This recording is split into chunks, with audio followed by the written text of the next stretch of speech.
우리가 매일같이 쓰는 인터넷, 그 뒤에는요, 모든 게 순조롭게 돌아가도록 만드는 보이지 않는 규칙들이 있습니다.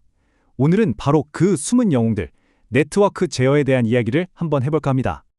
자, 한번 생각해 보세요. 전 세계 수십억 개의 기기들이 동시에 데이터를 주고받는데 어떻게 인터넷이 마비되지 않을까요? 그 답은요, 바로 보이지 않는 교통경찰처럼 매 순간 데이터의 흐름을 지휘하는 아주 정교한 규칙들 덕분입니다. 이 네 가지 메커니즘이 바로 핵심입니다. 먼저, 누가 먼저 말할지 순서를 정하고요. 회선 제어. 그리고 말하는 사람이 너무 빨리 말해서 듣는 사람이 못 알아듣는 일이 없게 속도를 조절하죠. 흐름 제어.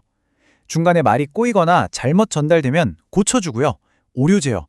마지막으로 너무 많은 사람들이 한꺼번에 말해서 시장 바닥처럼 시끄러워지지 않게 전체적인 상황을 관리합니다. 혼잡 제어.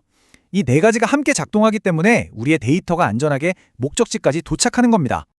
오늘 우리가 함께 따라가 볼 여정입니다. 작은 데이터 패킷 하나가 되어서 인터넷이라는 거대한 세상을 여행하면서 어떤 규칙들을 만나게 되는지 하나씩 살펴보도록 하겠습니다. 자, 여정의 첫걸음부터 시작해보죠.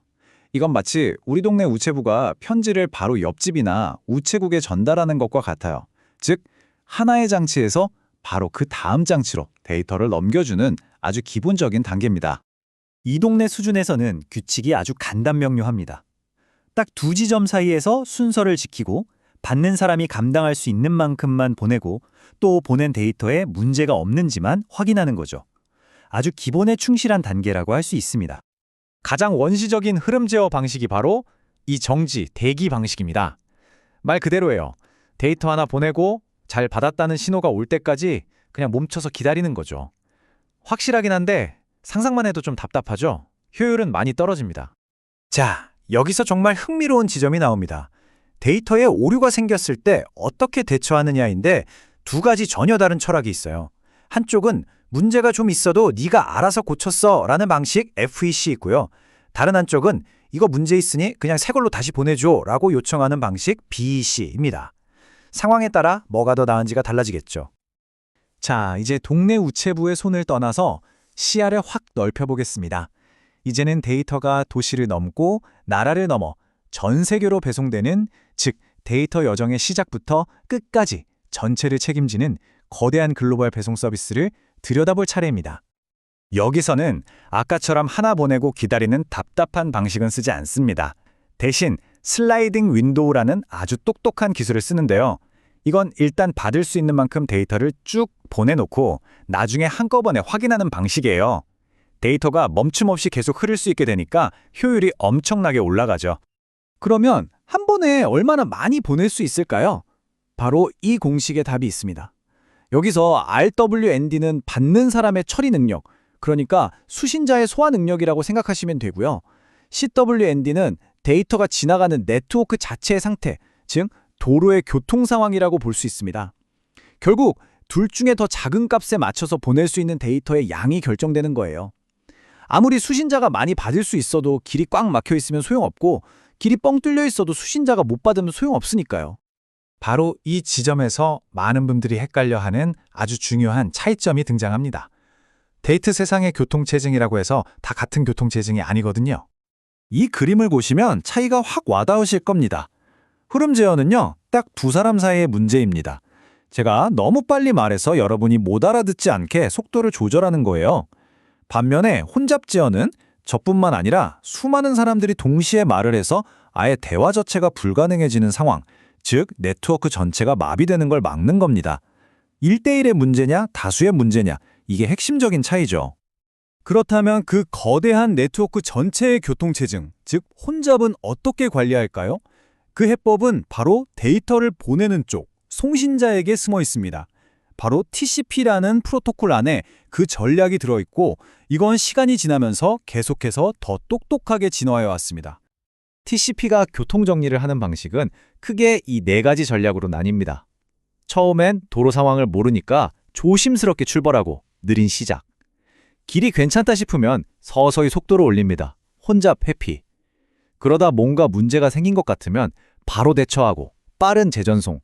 상황이 해결되면 최대한 빨리 원래 속도로 돌아오는 빠른 회복.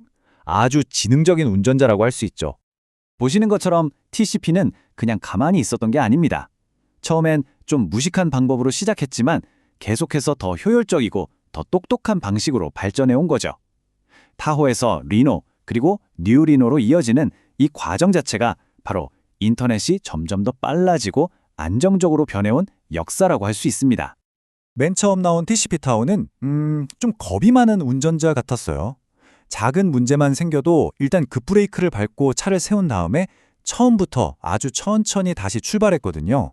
안전하긴 하지만 속도가 너무 느리게 회복된다는 단점이 있었죠. 그런데 그 다음에 나온 TCP 리노가 정말 판도를 바꾼 아이디어를 내놓습니다. 그건 바로 사소한 문제에는 급브레이크를 밟지 말고 그냥 가속 페달에서 발만 살짝 떼었다가 다시 밟자는 거였죠. 이게 무슨 말이냐면요. 데이터 몇 개가 사라졌다고 해서 속도를 완전히 1까지 줄이는 게 아니라 딱 절반만 줄인다는 겁니다. 그리고 나서 다시 속도를 올리니까 회복이 훨씬 빨라지는 거죠. 이 빠른 회복 기능 덕분에 우리가 체감하는 인터넷 속도가 엄청나게 개선될 수 있었습니다. 정말 대단한 아이디어였죠. 그런데요, 이 교통체증을 해결하려는 노력을 데이터를 보내는 쪽에서만 하는 건 아닙니다. 데이터가 지나가는 길목, 즉 교차로 역할을 하는 라우터들도 아주 중요한 역할을 합니다. 라우터는 들어오는 데이터를 줄 세워서 차례대로 처리하는데요. 예전에는 줄이 꽉 차면 무조건 맨 뒤에 오는 데이터를 버렸어요. 테일 드롭. 하지만 요즘 라우터들은 더 똑똑합니다. 길이 막힐 것 같으면 미리 몇몇 데이터를 무작위로 버려서 곧 길이 막힐 거야 라고 신호를 주기도 하고요. RED. 심지어는 이 데이터가 중요한지 안 중요한지를 판단해서 덜 중요한 데이터부터 버리는 WRED, 아주 현명한 방법도 사용합니다. 자, 그럼 지금까지 우리가 본 이 모든 조각들을 한번 맞춰볼까요? 이렇게 서로 다른 계층에서 서로 다른 방식으로 작동하는 규칙들이 어떻게 조화를 이루어서 우리가 매일 쓰는 안정적인 인터넷을 만들어내는 걸까요? 이건 마치 하나의 거대한 오케스트라 연주와 같습니다. 계층 2는 각 파트의 연주자들이 자기 구간을 실수 없이 연주하도록 하고요. 계층 4의 흐름 제어는 솔로 연주자와 오케스트라의 호흡을 맞추는 역할을 합니다. 그리고 계층 4의 혼잡 제어와 네트워크 QoS는 지휘자처럼 전체적인 곡의 빠르기와 강약을 조절해서 가장 아름다운 하모니를 만들어내는 거죠. 이 모든 게 어우러져서 이 거대한 시스템이 스스로 문제를 해결하고 균형을 유지하는 겁니다. 가장 중요한 건요, 이 모든 과정이 그냥 정해진 대로만 움직이는 게 아니라는 겁니다. 매 순간 정말 눈 깜짝할 사이에 수십억 개의 작은 결정들이 내려지면서 만들어내는 아주 역동적인 춤과도 같아요. 바로 이 복잡하고 지능적인 시스템 덕분에 오늘날의 인터넷이 존재할 수 있었습니다. 하지만 기술은 계속해서 발전하고 있죠. 앞으로 우리의 데이터가 지구를 넘어 우주로, 화성으로 가게 된다면 그때는 또 어떤 새로운 규칙들이 필요하게 될까요? 이 숨은 영웅들의 진화는 앞으로도 계속될 겁니다.